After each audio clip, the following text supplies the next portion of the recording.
Assalamualaikum.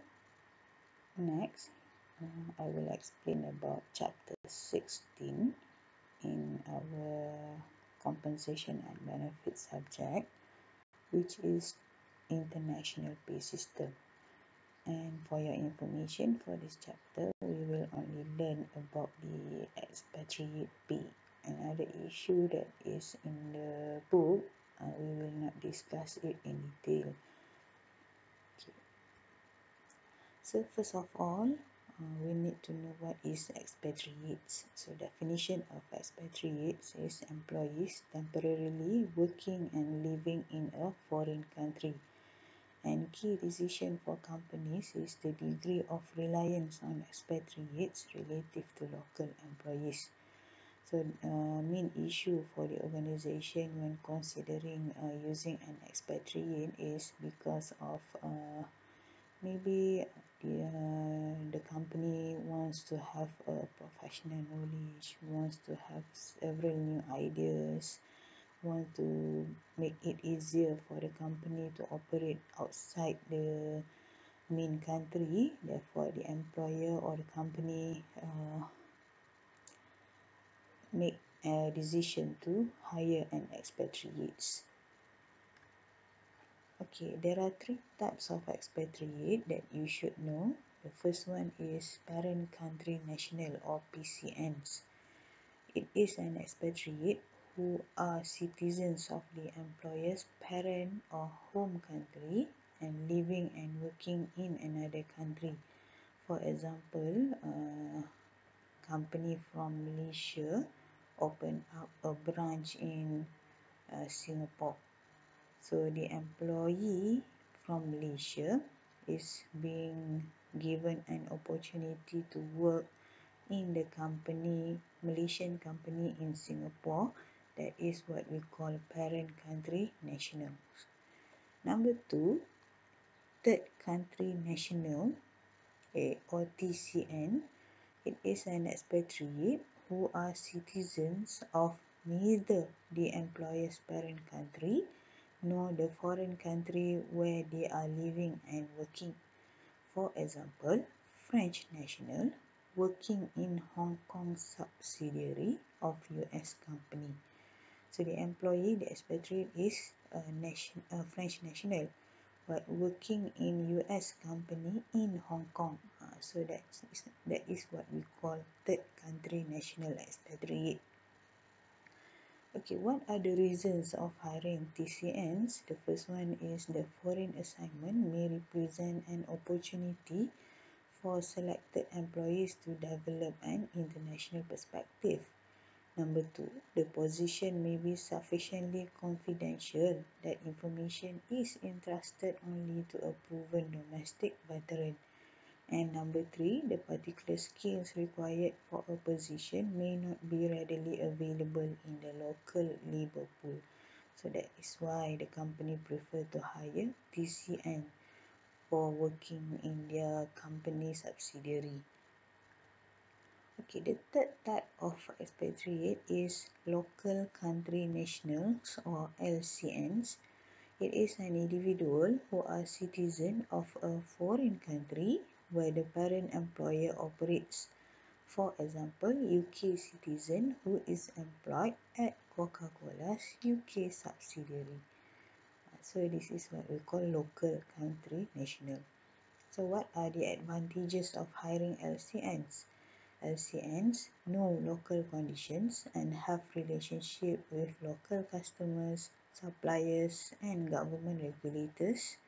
The company's safe relocation and other substantial expatriate associated expenses.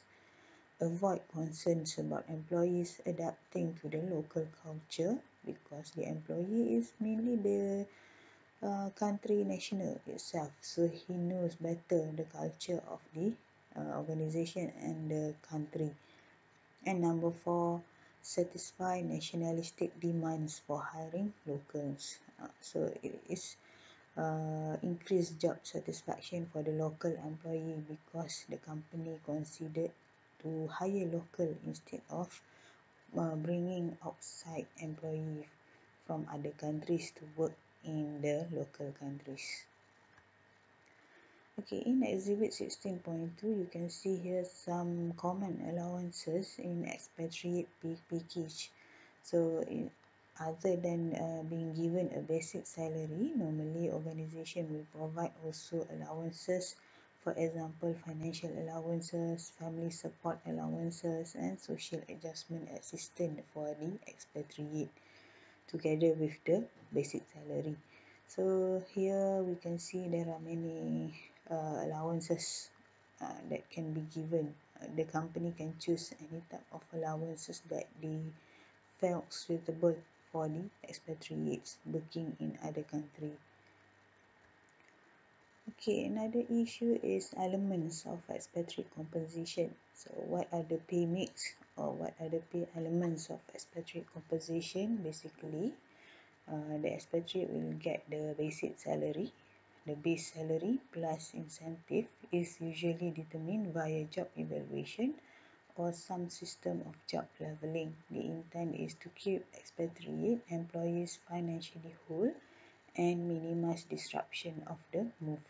Sometimes during the process of transferring from main country to the other country, so it will destroy the morale, the heart and soul of the employee. So that's why company need to consider to give the employees some sort of incentive adding to the basic salary.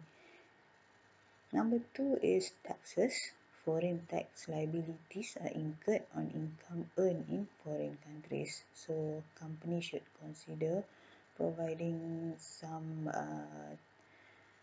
money to pay the taxes, because of we once we're working in outside countries other than our own countries, therefore we need to pay several tax. That is why companies should provide also the payment for tax. Number three, normally organization also provide housing. Most international companies pay housing allowances or provide company owned housing to ease the burden of the expatriates working outside the local country. Searching for home, of course, it is a burden. Therefore, the company should provide housing allowance or provide company-owned housing if possible. And number four, the organization also should provide allowances and premiums, such as an example of allowances is cost of living allowance, club membership, transportation assistance, childcare and education, spousal employment, local culture training, and personal security. There is several examples that should be given to the employee, as it will help the expatriate and also his family to cope with the new situation in the new country. And I think that's all for chapter 16. Thank you.